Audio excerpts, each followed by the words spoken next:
सोमवार को फिर मिले कोरोना संक्रमण के 92 नए मरीज।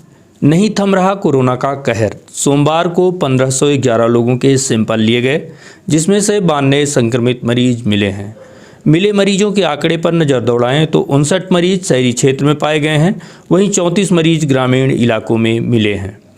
स्वास्थ्य विभाग से प्राप्त जानकारी के मुताबिक रीवा शहर में सोमवार को 69 संक्रमित पाए गए हैं, जिसके अलावा ग्रामीण क्षेत्रों में सबसे ज़्यादा 18 लोग मिले हैं। इसके साथ ही नई गढ़ी में 1, गंगेऊ में 1, रायपुर करचुलियान में 4, हनुमना में 2, जबा में 4, त्योथर में 1 तथा सिरमौर में 6 मरीज पाए गए हैं। इसके बाद जिले भर में संक्रमित मरीजों की संख्या 423 पहुँच गई है। वहीं आज स्वस्थ हुए मरीजों की बात करें तो 20 लोग पूरी तरह से स्वस्थ होकर अपने अपने घरों को लौटे हैं, जो राहत भरी बात मानी जा रही है। रीवा में ईओडब्ल्यू की बड़ी कार्यवाही। आरोपी संजय मिश्रा को ईओडब्ल्यू ने भोपाल से किया है गिरफ्तार। ईओडब्ल्यू का फर्जी अधिकारी बनकर सरकारी अधिकारियों को डरा धमकाकर उनसे रुपए ऐंठने वाले नटवर लाल यानी कि 10,000 रुपये के इनामी बदमाश संजय मिश्रा को ईओडब्ल्यू पुलिस ने भोपाल से गिरफ्तार किया है।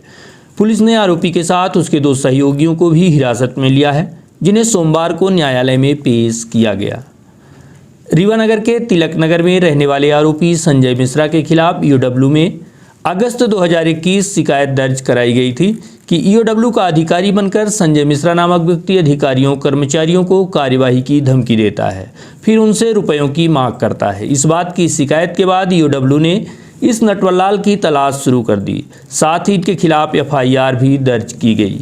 इधर आरोपी अपने सहयोगी बेटे के साथ फरार हो गया, जिसकी तलाश करने के बाद उसे भोपाल के टीटी नगर से गिरफ्तार किया गया है। ईओडब्ल्यू एसपी ने आरोपी पर 10,000 रुपये का इनाम भी घोषित कर रखा था। एसपी बीरेन जैन ने जानकारी देते हुए बताया कि आरोपी द्वारा सरकारी विभागों के अधिकारियों की जानकारी एकत्रित करके उनसे फ़ोन पर बात करता था और कार्यवाही का डर दिखाता था, फिर उनसे रुपए मांगता था, जिसकी शिकायत होने की भनक लगते ही वह फरार हो गया। इस काम में उसका बेटा आश्रित मिश्रा तथा एक अन्य सहयोगी रघुराजा गर्ग साथ देता था और फ़ोन में धमकी देकर ये अकाउंट के जरिए रुपए मंगवाता था। इसके द्वारा श्योपुर, भोपाल, गुना, रतलाम, टीकमगढ़, सागर सहित अन्य इलाकों में विभिन्न विभागों के शासकीय कर्मचारियों से 10,000 रुपये से लेकर 50,000 रुपये तक ऐंठे गए हैं। साथ ही एसपी ने बताया कि आरोपी संजय मिश्रा के विरुद्ध सिविल लाइन थाने में भी फर्जी लोकायुक्त अधिकारी बनकर रुपए ऐंठने का मामला दर्ज है। इस मामले पर भी आरोपी फरार चल रहा था। की गई कार्यवाही के संबंध में ईओडब्ल्यू एसपी बीरेन जैन ने जानकारी देते हुए मीडिया को बताया है। 10,000 रुपये का इनामी संजय मिश्रा निवासी रामलोचन मिश्रा निवासी रीवा को पुलिस ने ईओडब्ल्यू पुलिस ने गिरफ्तार किया है। ये अगस्त 2021 में इसके खिलाफ में एफआईआर पंजीबद्ध हुई थी ईओडब्ल्यू रीवा में, जब ये कुछ अधिकारियों से, शासकीय अधिकारियों से ईओडब्ल्यू की जांच के नाम पर, ईओडब्ल्यू के छापे के नाम पर अवैध वसूली कर रहा था, अवैध वसूली के प्रयास कर रहा था।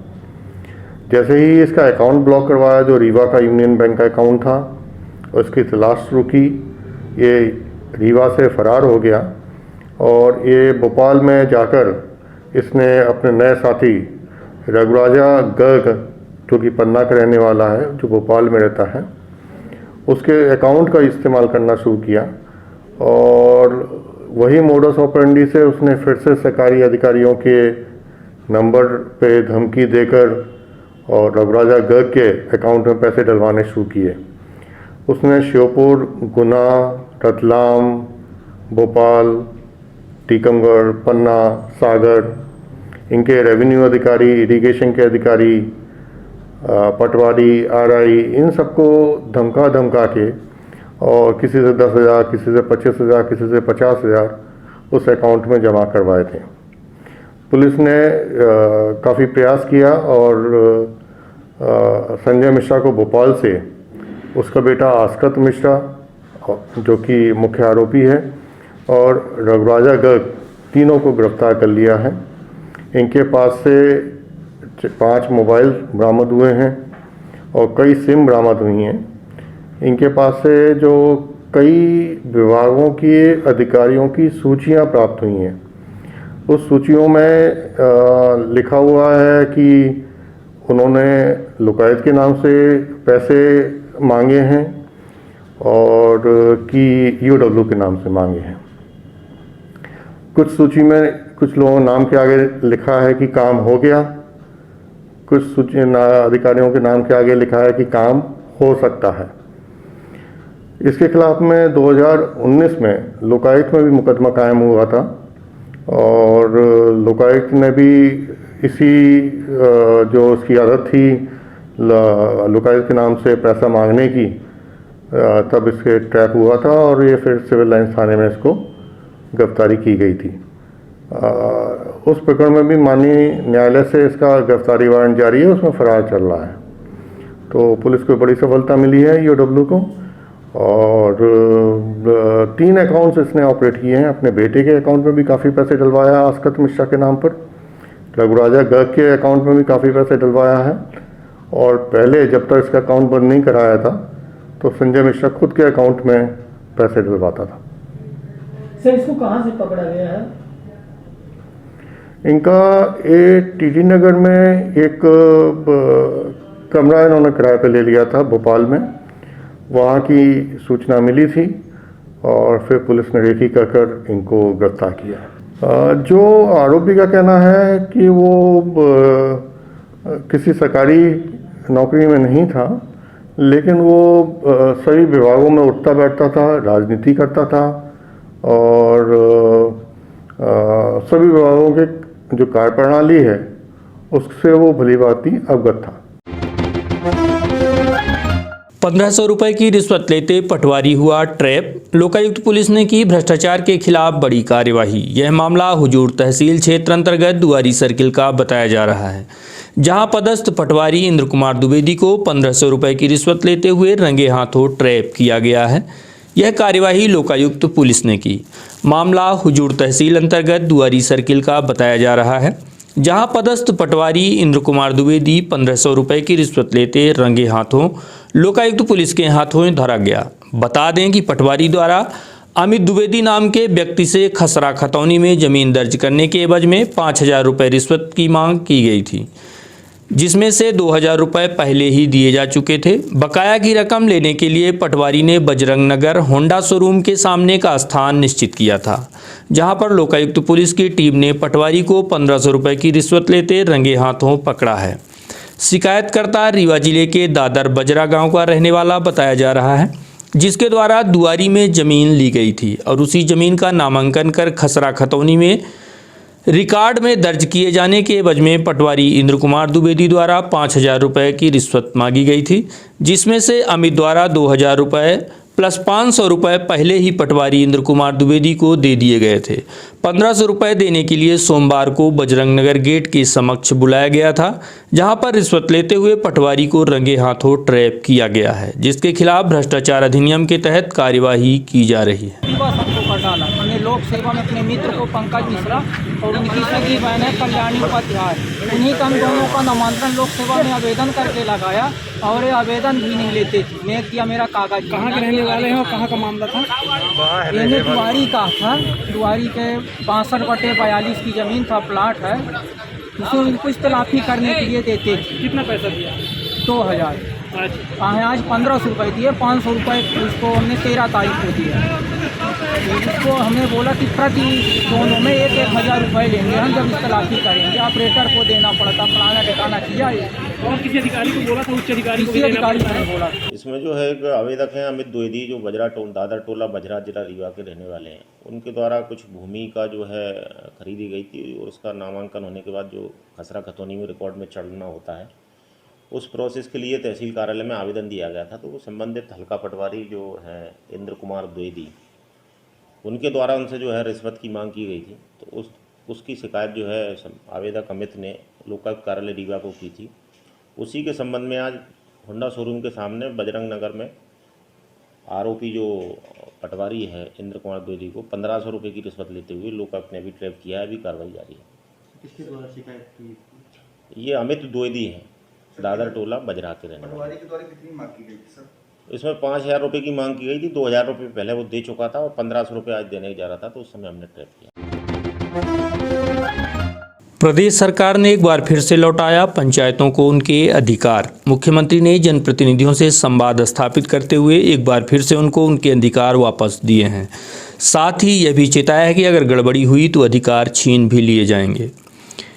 एमपी में पंचायत चुनाव की वजह से सरपंचों से वित्तीय अधिकार ले लिए गए थे, लेकिन चुनाव स्थगित होने के बाद उन्हें वित्तीय अधिकार फिर से वापस दिए गए, मगर सरकार ने तुरंत अपने ही आदेश को पलट दिया था और 12 दिन बाद शिवराज सरकार ने पंचायत प्रतिनिधियों से संवाद के बाद फिर से वित्तीय अधिकार वापस किए हैं।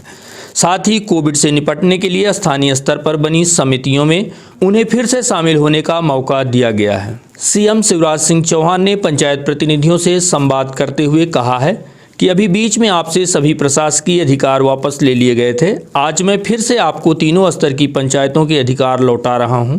आप सभी पूरी कर्तव्यनिष्ठा और लगन से विकास के कार्यों को पूरा करें।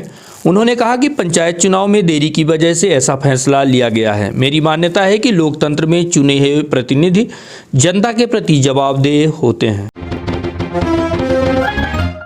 कॉलेजों की परीक्षाएं हो सकती हैं ऑनलाइन, गृह मंत्री ने दिए संकेत। गृह मंत्री नरोत्तम मिश्रा ने कॉलेजों में होने वाली परीक्षा को लेकर बड़ा बयान दिया है।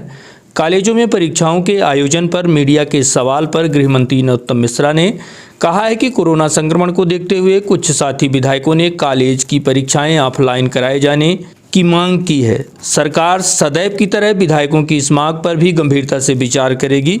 विगत दिनों इंदौर विधायक महेंद्र हार्डिया ने उच्च शिक्षा मंत्री मोहन यादव को पत्र लिखकर ऑनलाइन परीक्षा आयोजित कराए जाने की मांग की थी। वहीं मैहर विधायक नारायण त्रिपाठी ने भी इस संबंध में राज्यपाल को पत्र लिखा था।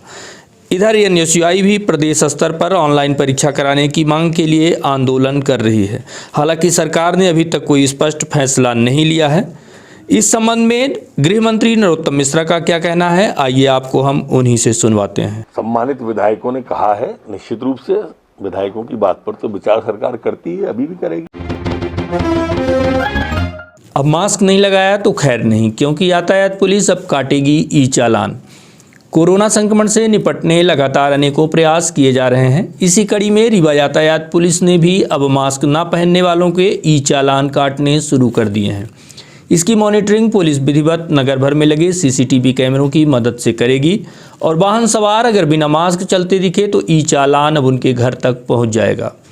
रीवा जिले में लगातार कोरोना संक्रमण के केस बढ़ रहे हैं। जिले में एक्टिव केस की संख्या 400 के पार पहुंच चुकी है, जिसके बाद भी लोग मानने को तैयार नहीं है। इसी बात को देखते हुए पुलिस ने यह निर्णय लिया है।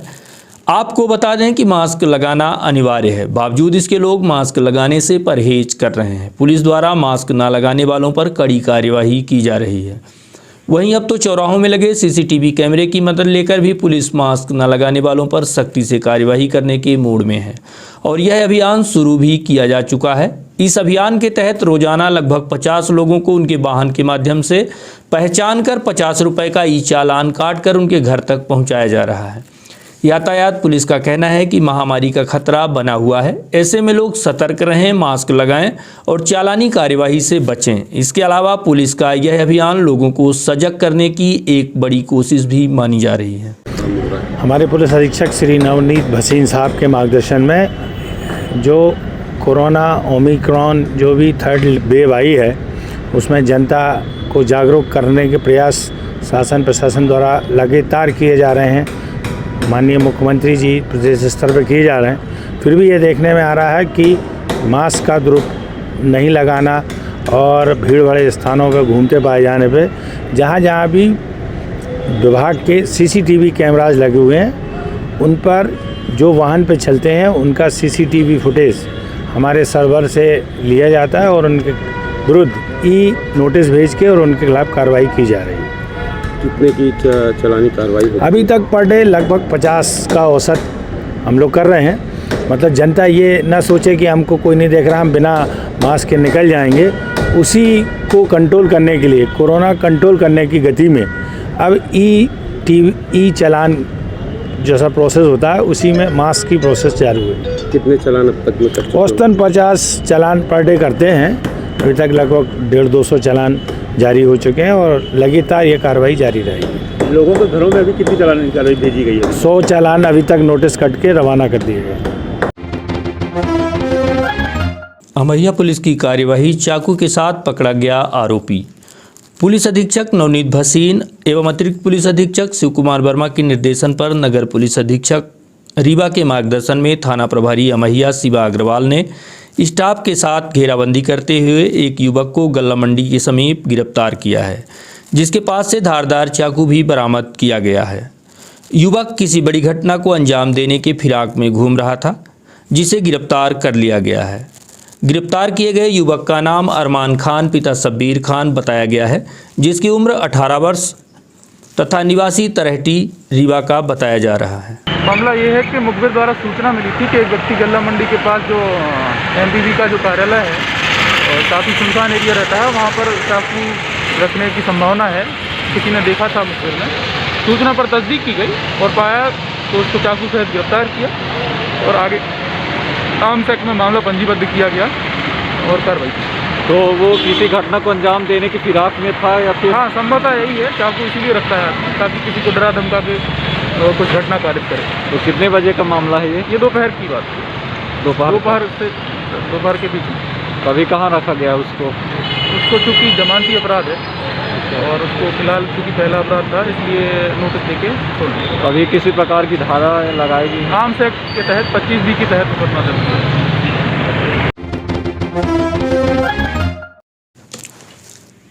सेल्समैन की तानाशाही, सोशल मीडिया ग्रुप में दी गई उपभोक्ताओं को अश्लील गाली। एक तरफ जहां प्रदेश के मुखिया शिवराज सिंह चौहान व जिले के जिम्मेदार collector doctor Ilaiya Raja T शासन की योजनाओं का जन जन तक लाभ पहुंचाने की दिशा में दिन रात मेहनत कर रहे हैं, वहीं दूसरी तरफ कुछ ऐसे गैर जिम्मेदार कर्मचारी हैं जो इनकी मंशा पर पानी फेर रहे हैं। यही नहीं, भ्रष्टाचार तो करते ही हैं, साथ ही आम व गरीब जनता को अपमानित करने का भी काम करते हैं, जो किसी भी कीमत पर क्षम्य नहीं है।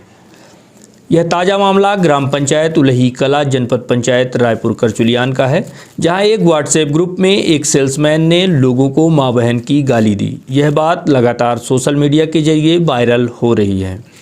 ग्रुप में बड़ी तादाद में ग्राम पंचायत क्षेत्र अंतर्गत के सभी महिला व पुरुष कर्मचारी व ग्रामवासियों के अलावा अन्य प्रतिनिधि भी जुड़े हुए हैं, जिस ग्रुप के माध्यम से शासन प्रशासन व पंचायत की संबंधी योजनाओं की जानकारी आम जनता तक पहुंचाई जाती है।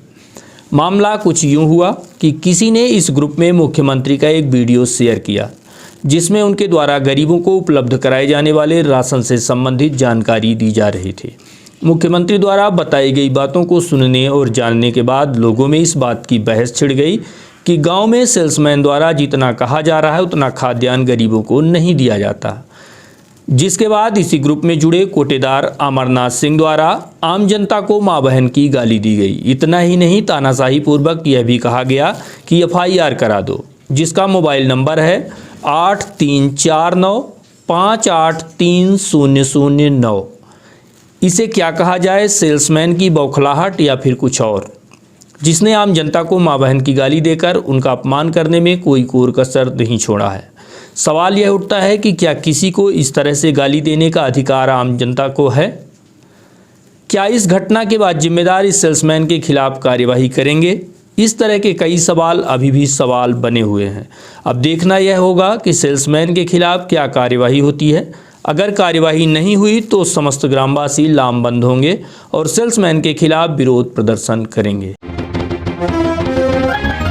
युवा लेखकों की रचना को सरकार देगी विशेष महत्व। युवा रचनाकारों को 50,000 रुपये की प्रोत्साहन राशि व छात्रवृत्ति देगी सरकार।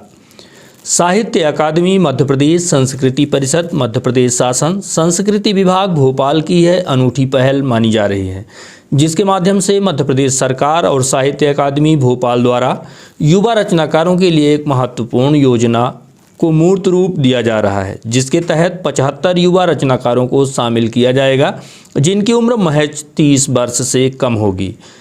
इनके द्वारा लिखी गई पुस्तक व उन्हें शासन द्वारा 50,000 रुपये की सांकेतिक छात्रवृत्ति भी प्रदान की जाएगी तथा उनकी पुस्तकों का प्रकाशन राष्ट्रीय स्तर पर किया जाएगा।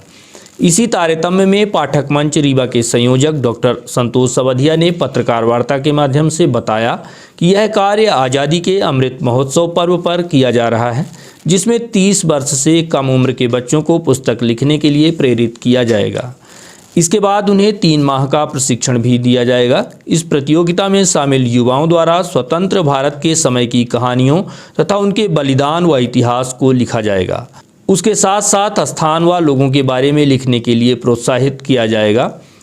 यह एक अच्छा प्रयास है जिसे देश के प्रधानमंत्री नरेंद्र मोदी के विचारों से किया जा रहा है। ये प्रेस वार्ता मध्य प्रदेश शासन और साहित्य अकादमी के द्वारा युवा लेखकों को प्रोत्साहित करने के लिए अमृत महोत्सव, आज़ादी के अमृत महोत्सव के अनुक्रम में जो एक बहुत ही प्रभावशाली योजना लागू की गई है उसके संबंध में बुलाई गई है। इस योजना के अंतर्गत 30 वर्ष से कम उम्र के लेखकों को पुस्तक लिखने के लिए प्रेरित किया जाएगा और जब उनका चयन ये साहित्य अकादमी द्वारा कर लिया जाएगा तो उन्हें 50,000 की एक छात्रवृत्ति दी जाएगी। साथ ही उनको 3 माह का प्रशिक्षण दिया जाएगा और प्रशिक्षण के पश्चात उनको राष्ट्रीय अंतर्राष्ट्रीय स्तर पर प्रस्तुत किया जाएगा विभिन्न कार्यक्रमों के, सांस्कृतिक कार्यक्रमों के दृष्टिकोण से और साहित्यिक दृष्टिकोण से।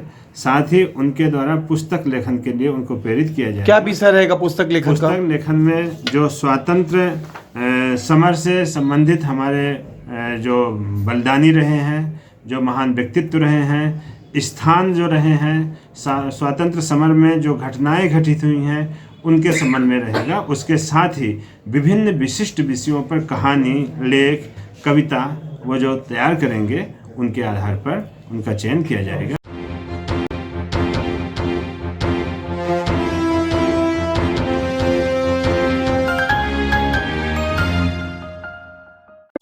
महानगरों के बाद अब आपके शहर रीवा में आ गया है हाई स्पीड के साथ न्यू ब्रॉडबैंड रेलटेल, जिसमें आपको मिलेगी अच्छी स्पीड और बेहतर सर्विस। तो न्यू ब्रॉडबैंड कनेक्शन के लिए संपर्क करें VPS केबल नेटवर्क, पता John tower 2nd floor near college चौक रीवा।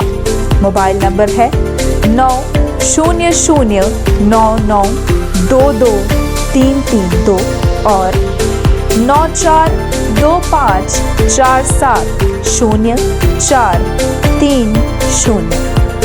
धन्यवाद।